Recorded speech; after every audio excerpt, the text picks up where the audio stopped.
El tema que desarrollaremos a continuación es el de la gestión tributaria, delimitación y ámbito, el procedimiento de gestión tributaria, la liquidación de los tributos, la declaración tributaria, los actos de liquidación, clases y régimen jurídico, la consulta tributaria, la prueba en los procedimientos de gestión tributaria y, por último, la Agencia Estatal de la Administración Tributaria.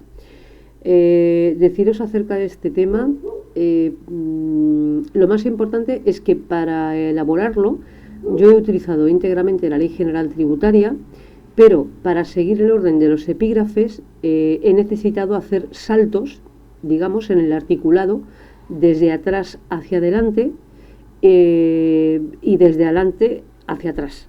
Entonces es un poco errático a la hora de moverse a través del articulado de la Ley General Tributaria, pero está todo.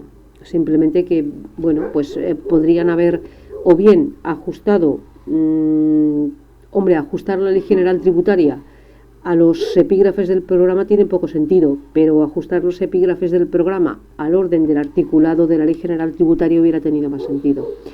Y el último de los epígrafes, que es la Agencia Tributaria, lo he elaborado a partir de la página web de la Agencia Estatal Tributaria, de su portal, de su sede electrónica, en la que ya sabéis que debe figurar artículo 6 de la Ley 1913, si no recuerdo mal. Sí, es el artículo 6 de la 1913, pues organización institucional, información acerca de las funciones que realiza la Agencia Estatal de la Administración Tributaria. Bueno, sin más dilaciones, vamos a intentar seguir el programa, aunque demos saltos en el articulado. Comenzamos con el artículo 117, que nos habla de la gestión tributaria, diciéndonos que la gestión tributaria es el ejercicio de todas aquellas funciones administrativas cuyo fin sea.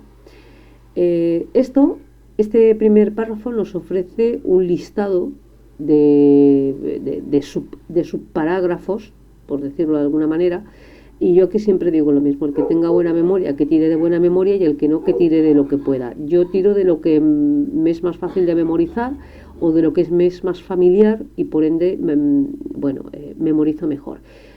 Otra mención que quiero hacer respecto a este artículo 117. Esta modificación que hay aquí, de enero del 2023, no afecta al tema, porque se trata acerca del régimen de declaración de los autónomos, creo que sobre la modificación del régimen de la tarifa de los autónomos, con lo cual no es objeto de este tema en concreto, si lo queréis mencionar bien, pero yo obsta.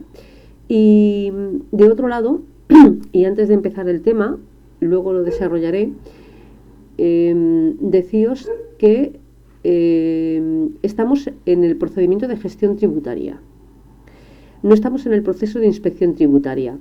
Cuando veáis aquí la práctica de una liquidación tributaria derivada de actuaciones de verificación y comprobación realizadas, esto no significa que hayamos cambiado de procedimiento.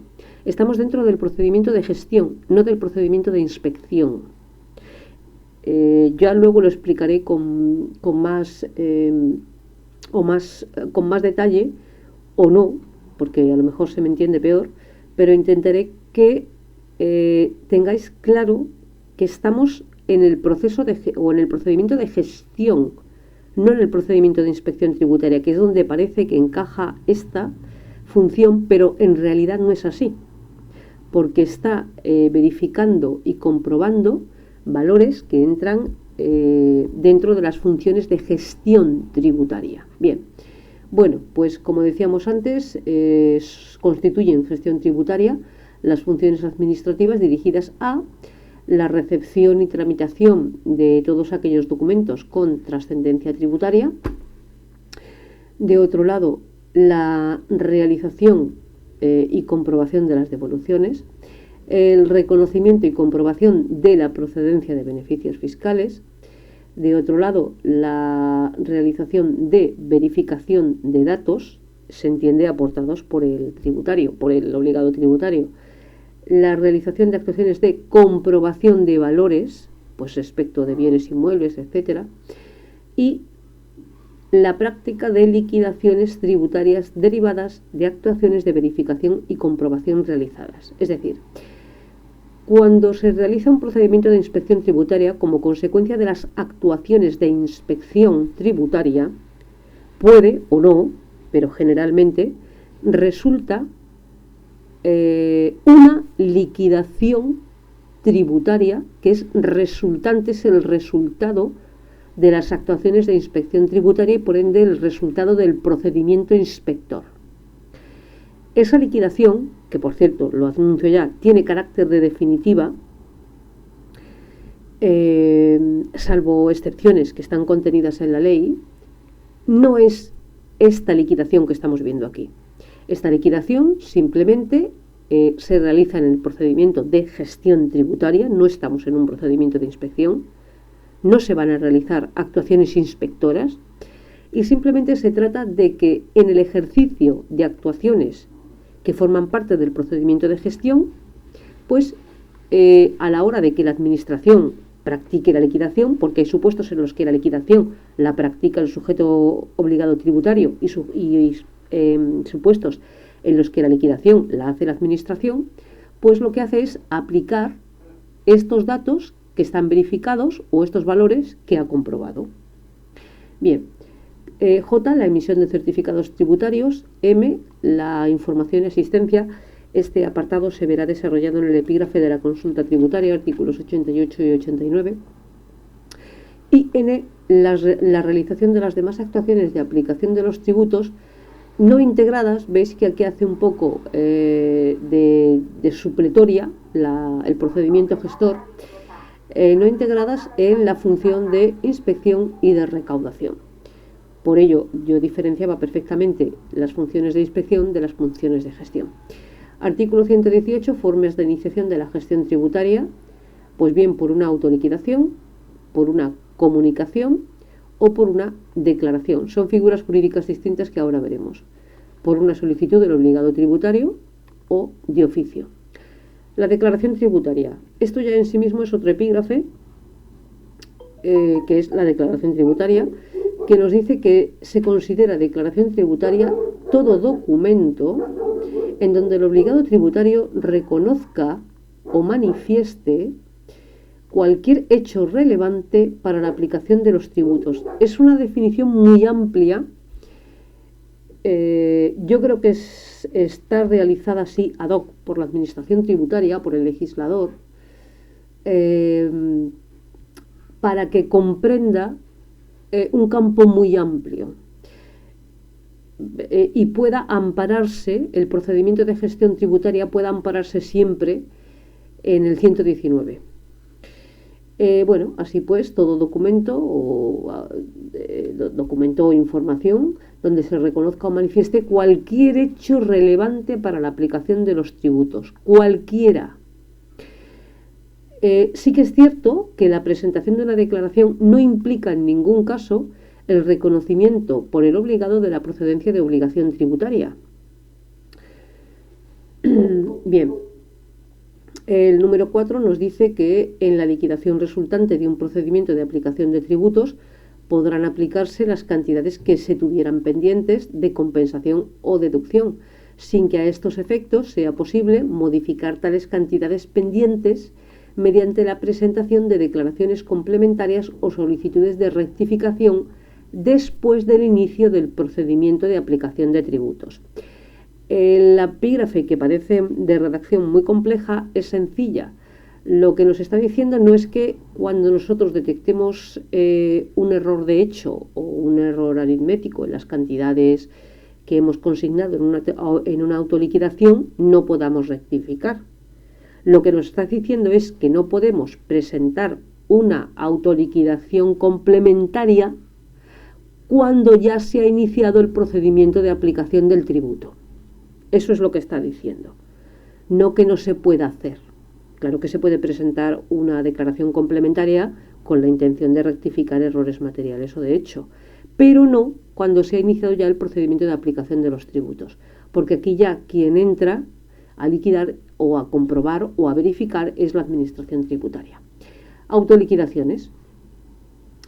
Bueno, pues las autoliquidaciones básicamente son declaraciones de los obligados tributarios en los que estos realizan dos acciones fundamentalmente. Primero, comunican a la Administración tributaria los datos necesarios para la liquidación y además realizan las operaciones matemáticas necesarias para la cuantificación de la deuda tributaria o, en su caso, para determinar la cantidad que resulte de volver a compensar. Es eso fundamentalmente. Es una declaración del obligado tributario en la que, de un lado, pone de manifiesto los hechos con relevancia tributaria o los datos que la Administración tributaria le exige que manifieste, y de otro lado realiza la cuantificación de la liquidación. Por eso se llama autoliquidación, porque es el propio sujeto obligado tributario el que realiza la liquidación. Bien, en el apartado 2 dice que serán susceptibles de verificación por la Administración tributaria, por supuesto. Y en el apartado 3 se nos habla de la rectificación de la autoliquidación, que no es lo mismo que las autoliquidaciones complementarias o las sustitutivas, las autoliquidaciones sustitutivas o las comunicaciones sustitutivas.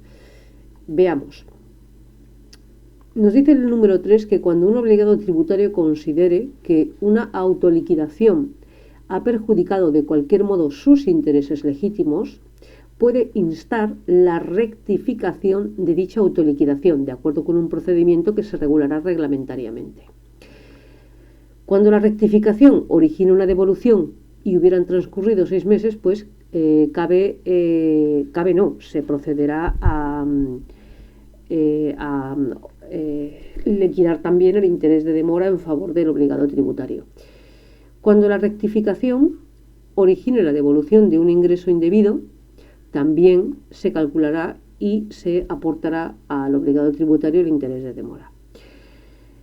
Decía que hay que diferenciar la figura de la rectificación de la autoliquidación de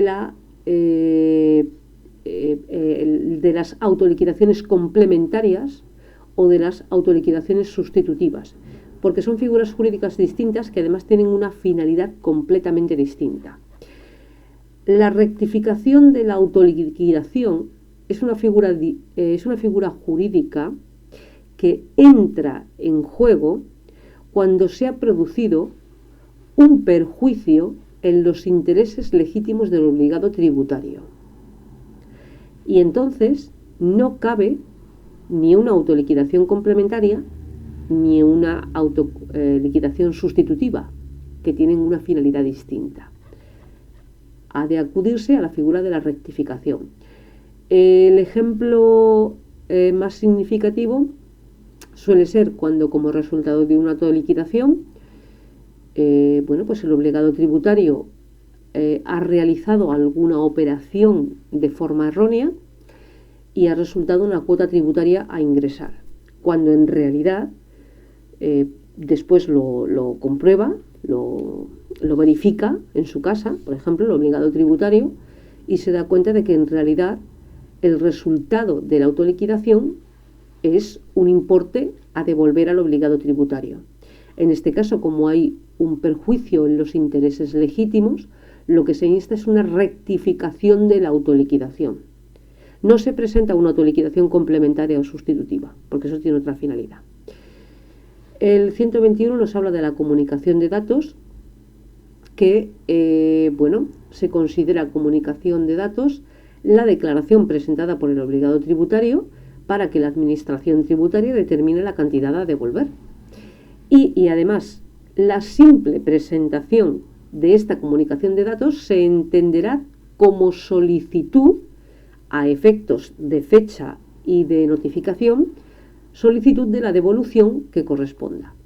El 122 nos habla de las declaraciones, autoliquidaciones y comunicaciones complementarias o sustitutivas, que ya he dicho que eran otra figura distinta.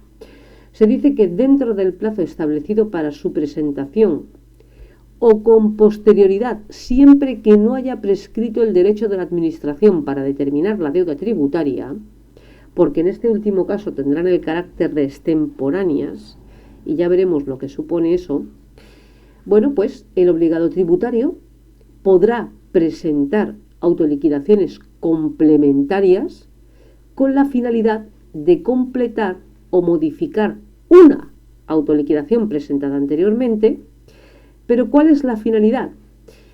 Que resulte de la nueva autoliquidación presentada, que es la complementaria, un importe a ingresar superior al que originariamente cuantificó o una cantidad a devolver inferior a la que originariamente cuantificó.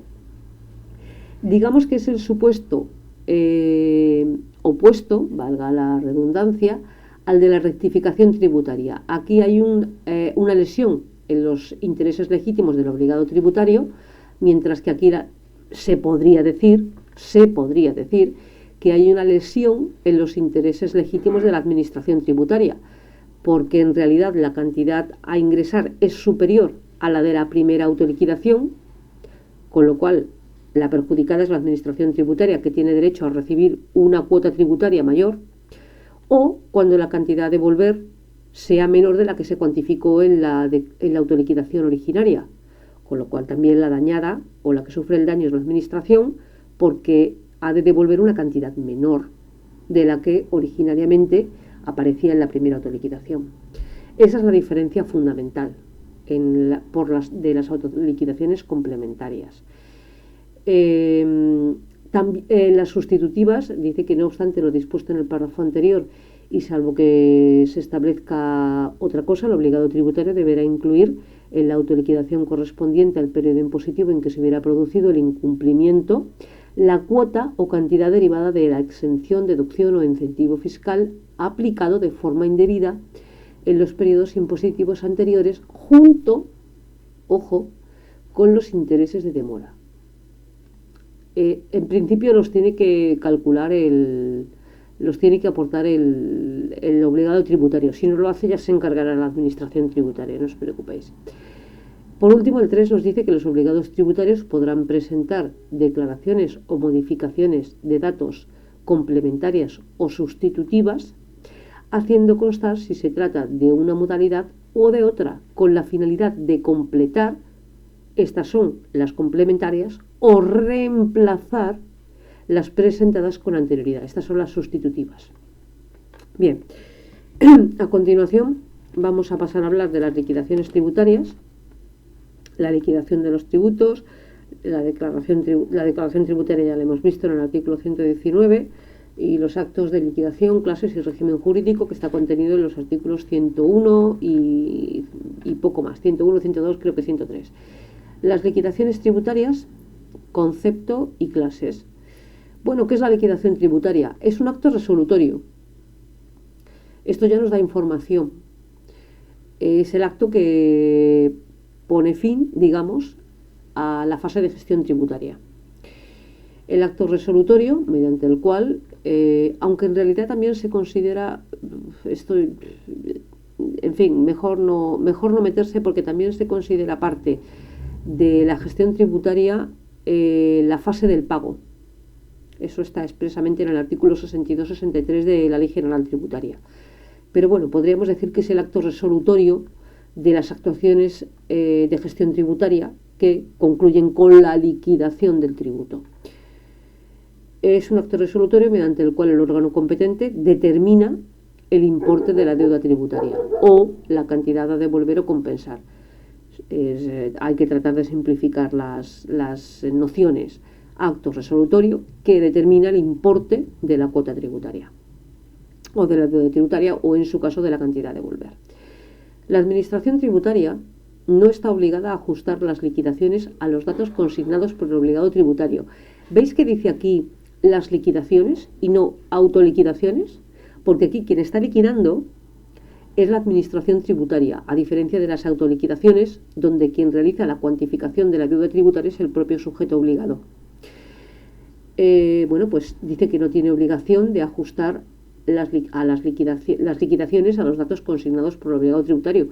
Por eso el 117 nos decía que formaban parte de la gestión tributaria actuaciones de verificación de datos, aquí lo tenéis, y actuaciones de comprobación de datos, sin que esto forme parte del procedimiento de inspección tributaria, que es otro procedimiento distinto de este. Bien, volvemos a donde estábamos. Las liquidaciones tributarias, importante, podrán ser provisionales o definitivas. Con carácter general tendrán el carácter, nos dice, serán definitivas. En principio, las resultantes de un procedimiento de inspección y las demás a las que la ley tributaria, la normativa tributaria, en este caso normativa, otorgue tal carácter. En los demás casos se consideran provisionales. Yo personalmente no me metería aquí en estos dos epígrafes, porque lo que hace es especificar qué casos de las liquidaciones practicadas en un procedimiento inspector no tienen el carácter de definitivas. Y esto ya quizás sería más propio del tema del procedimiento de inspección. Artículo 102, notificación de la liquidación tributaria o de las liquidaciones tributarias. Dice que las liquidaciones tributarias deberán ser notificadas al obligado tributario, imprescindible de toda resolución administrativa, artículo 39 de la ley 3915, que toda resolución administrativa sea notificada para que despliegue efectos. De lo contrario, no despliega efectos, hasta tanto en cuanto se realice alguna de las actuaciones que se contemplan en la legislación expresa de cada tributo, en la normativa propia de cada tributo. Las liquidaciones deberán contener, pues esto es casi un poco, digamos, común, ¿no?, a lo que sabemos que debe contener una resolución administrativa, en este caso de carácter tributario, pues la identificación del obligado tributario, los elementos determinantes de la cuantía de la deuda tributaria, la motivación cuando estos datos no se ajusten a los consignados por el obligado tributario, es decir, lo que yo hablaba del 117, de la comprobación de valores, etcétera, de los medios de impugnación que pueden ser ejercidos, lugar, plazo y forma para satisfacer la deuda y el carácter de provisional o definitiva. Dice el número 3 que los tributos de cobro periódico por recibo, una vez notificada la liquidación correspondiente al alta, las liquidaciones sucesivas pueden hacerse de forma colectiva, mediante dictos. Bien, a partir de aquí pasamos a la consulta tributaria, que está recogida en el artículo 88 y sobre todo en el 89, que nos habla de los efectos de esta consulta tributaria. Nos dice el 88 que los obligados podrán formular a la Administración tributaria consultas respecto al régimen, a la clasificación o a la calificación tributaria que en cada caso corresponda. Es imprescindible que la consulta, aparte de que se realice por escrito, se formule antes de la finalización del plazo para el cumplimiento de la obligación tributaria sobre la que se está haciendo la consulta, entiendo. Porque si no, automáticamente se considera extemporánea y ya no surte efectos. Bien, será dirigida al órgano competente para su contestación. Esto,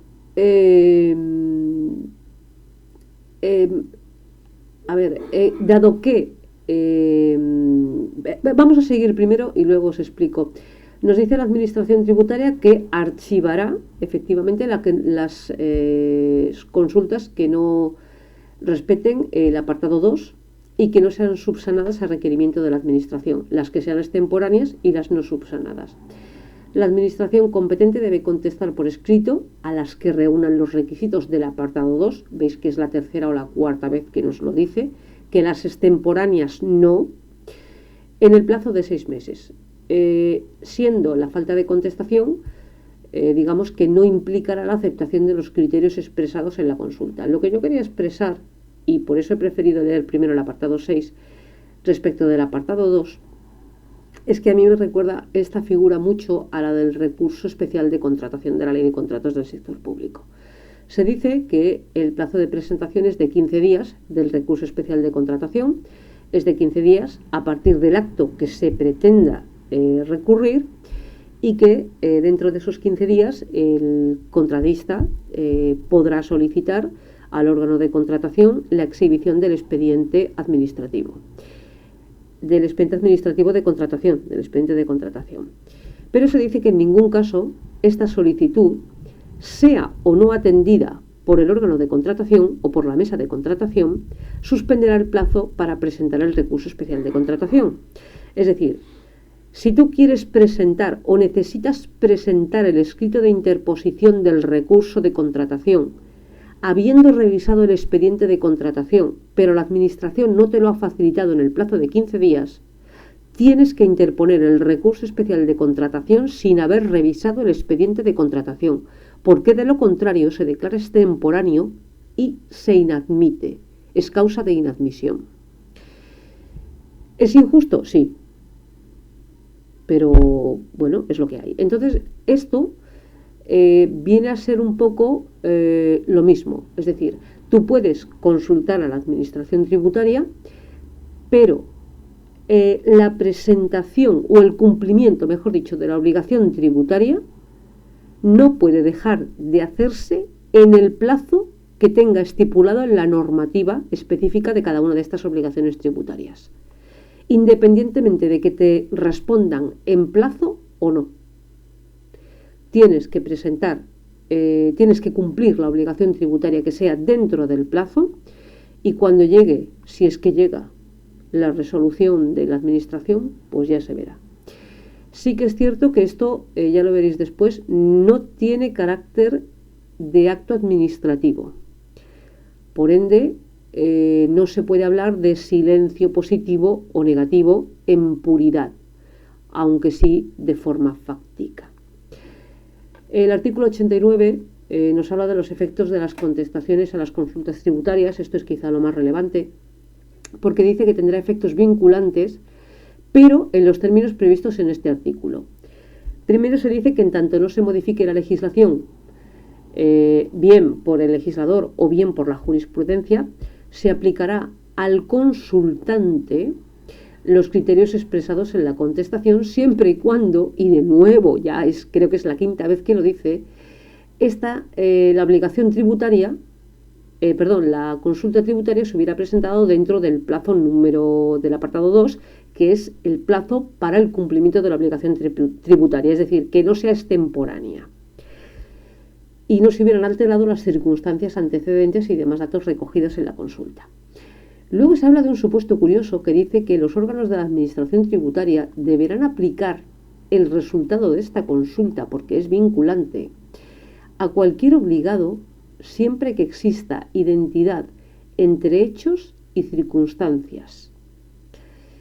Yo no hablaría de un efecto erga omnes, pero bueno, es destacable que es extensivo a cualquier otro obligado tributario, pero debe existir identidad entre hechos y circunstancias. No tendrán efectos vinculantes las del apartado 2, otra vez. Las extemporáneas no tendrán carácter vinculante. El 3 nos dice que la presentación y contestación no interrumpe los plazos. Otra vez nos lo vuelve a decir de la misma manera. No sé por qué son tan insistentes con este tema. Quizá, bueno, porque si no, para evitar que tenga efectos cualquier respuesta extemporánea. O sea, tú no puedes ser extemporáneo en el cumplimiento de la obligación tributaria, pero la respuesta a la consulta sí puede ser extemporánea. Bien, la contestación de las consultas tributarias escritas tendrán carácter informativo, aunque ya hemos visto que es vinculante en los términos de este artículo. A lo que se viene a referir el apartado 4 es que no tiene la consideración de resolución administrativa al efecto de entablar recursos administrativos. No se puede entablar contra una consulta administrativa un recurso administrativo, como si se tratara de una resolución. Y con esto vamos a la prueba en el procedimiento tributario, que está dentro de la parte de las disposiciones generales. Está en el artículo 105 y siguientes. Bueno, aquí hay poco que decir. La carga de la prueba, artículo 105, ya sabéis que, bueno, aquí hay una referencia a la ley de enjuiciamiento civil, con lo cual esto ya nos da una idea de por dónde van los tiros. Prueba quien alega. 106, normas sobre medios y valoración de prueba, las procesales civiles. 107, valor probatorio de las diligencias. Esto quizá es lo más importante, junto con el 108, que es las presunciones en materia tributaria. Las diligencias extendidas, y dado que estos artículos están encuadrados en el... Vamos a ver si doy con ello. Normas comunes sobre actuaciones y procedimientos tributarios. El procedimiento de inspección es un procedimiento tributario. Dado que esto está enclavado concretamente, el artículo 105, 106 y 107, está enclavado en las normas comunes para procedimientos, todo tipo de procedimientos tributarios, esto sí que se puede aplicar también a los procedimientos de inspección, pero no solo a los procedimientos de inspección. Quería solo dejar claro que esto, bueno, puede ser aplicado en el procedimiento de gestión y también en el procedimiento de inspección. 107. Valor probatorio de las diligencias. Las diligencias extendidas en el curso de las actuaciones y de los procedimientos tributarios tienen naturaleza de documento público. Esto ya nos está dando una información, yo creo que ya suficiente. Es documento público, así pues tiene presunción de veracidad iuris tantum, salvo prueba en contrario. Los hechos contenidos en las diligencias y los aceptados por el obligado tributario, así como sus manifestaciones, igualmente tienen carácter de presunción iuris tantum, salvo que se rectifiquen por estos, alegando que incurrieron en error de hecho. Vamos a ver las presunciones en materia tributaria. Importante el artículo 1 porque nos dice que las presunciones establecidas en las normas tributarias en general pueden destruirse mediante prueba en contrario, es decir, con carácter general las presunciones son iuris tantum, excepto en los casos en los que una norma con rango de ley expresamente lo prohíba. Significa que hay dos tipos de presunciones en materia tributaria, las iuris tantum, que tienen carácter general, y las iuris et de jure, que tienen carácter específico o excepcional, y han de ser marcadas con norma de rango de ley. En el artículo 8 de la Ley General Tributaria, recordad que se decía, principio de reserva de la ley tributaria, que había unos determinados elementos sobre los que la propia Ley General Tributaria imponía el principio de reserva de la ley tributaria, y uno de ellos era el determinar qué presunciones tributarias tienen o no el carácter de iuris tantum o de iuris et de jure. Una vez establecidas qué presunciones son iuris tantum y cuáles son iuris et de jure, sí que es cierto que después las restantes administraciones territoriales, tanto la comunidad autónoma como las entidades locales, pueden desarrollar, en el caso de las autonomías legalmente y en el caso de las locales reglamentariamente, se puede desarrollar o explicitar algo más acerca de las presunciones o cuál ha de ser el nexo o dónde comienza el nexo o dónde se entiende que no hay nexo para establecer la presunción. Pero los elementos básicos para determinar el tipo de presunción vienen por ley y están en el artículo 8 y están aquí, en la Ley General Tributaria. Bueno, para que las presunciones no establecidas por las normas, es decir, las que no están contempladas aquí en la ley, sean admisibles como medio de prueba, porque recordad que nos estamos rigiendo por las normas procesales civiles, ¿vale? Ley de enjuiciamiento civil. Bien. Así pues, para las presunciones no establecidas por las normas, para que éstas sean admisibles como medio de prueba, es indispensable un enlace preciso y directo. Esto es lo que en la Ley 4015, cuando en los artículos 32 y siguientes, quiero recordar si no me falla la memoria, o 35 y siguientes, nos habla de la responsabilidad patrimonial de la administración pública y nos dice que es imprescindible que exista y que se demuestre el nexo de causalidad. Pues aquí es lo que nos está diciendo. Para que una presunción que no esté contenida en la norma sea admisible como prueba, es indispensable que se demuestre que existe un nexo de causalidad preciso y directo. Y esto habría que llevárselo, habría que compararlo de acuerdo a la norma procesal civil. La Administración tributaria podrá considerar como titular, esto es una presunción que hace la Administración tributaria, un tipo de presunción, a quien figure como tal en un registro fiscal o en otros registros de carácter público, salvo prueba en contrario, presunción juris tantum. Los datos y elementos, de hecho, consignados en las autoliquidaciones, declaraciones, comunicaciones y demás documentos presentados se presumen ciertos, salvo prueba en contrario, presunción juris tantum. Hay alguna más, lo que ocurre es que tampoco me voy a extender demasiado porque tengo que pasar al epígrafe de la Agencia Estatal de la Administración Tributaria. Ya os comenté que para este epígrafe yo había acudido directamente a la sede de la Agencia Estatal Tributaria, concretamente al portal de transparencia y concretamente a la sección de información institucional, organizativa y de planificación, donde se ha de exponer su estructura y las funciones que desempeña, artículo 6 de la ley 19 y 13. Bueno, de aquí podéis sacar la información que podáis, no mucha porque el tiempo no da. Se configuró cuando se creó en el año 92, parece ser, como una entidad de derecho público adscrita al entonces Ministerio de Economía y Hacienda, adscrita al entonces Ministerio de Economía y Hacienda. Cuenta con un régimen jurídico propio distinto al de la Administración General del Estado, que le confiere cierta autonomía en materia presupuestaria y de gestión de personal.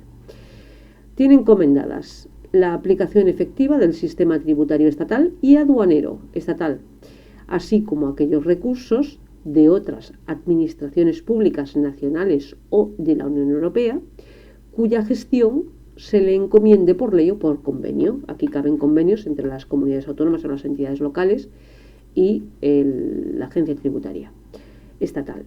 Le corresponde aplicar el sistema tributario de forma que se cumpla el principio constitucional, en virtud del cual todos han de contribuir, esto está en el 31, todos han de contribuir al sostenimiento de los gastos públicos, 31.1, de acuerdo con su capacidad económica. No obstante, no tiene competencias para la elaboración y aprobación de normas tributarias, ni para asignar recursos a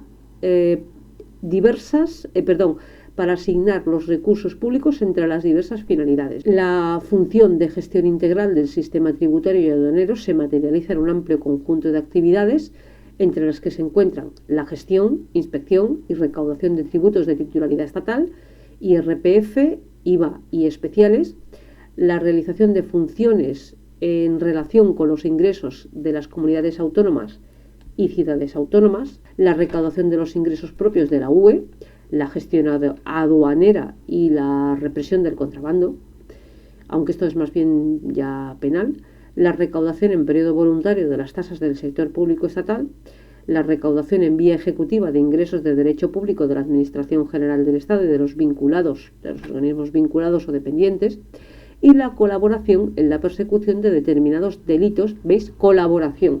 ¿Por qué? Porque la persecución de los delitos corresponde de oficio al Ministerio Fiscal, entre los que destacan los delitos contra la hacienda pública y los de contrabando. Tiene como misión el fomento del cumplimiento por parte de la ciudadanía de sus obligaciones fiscales. Y nos fomenta también, para ello desarrolla dos líneas de actuación. Por una parte, presta servicios de información y asistencia, que ya lo hemos visto en los artículos 88 y 87, 88 y 89 de la Ley General Tributaria. Y por otra parte, la detección y regularización de los incumplimientos tributarios mediante actuaciones de control. Esto se hace mediante el procedimiento de inspección tributaria. Bien, pues con ello queda concluido el tema y bueno, si queréis echar un vistazo a esta orden, pero yo ya es que no hay tiempo, es que en 10 minutos, si yo he necesitado casi 40 para explicar todo esto, imaginaos meterlo en 10 minutos. Así pues, esta exposición está muy bien para el primer examen, pero en el segundo hay que extraer información, pero con pinzas, ¿de acuerdo? Pues aquí termina el tema.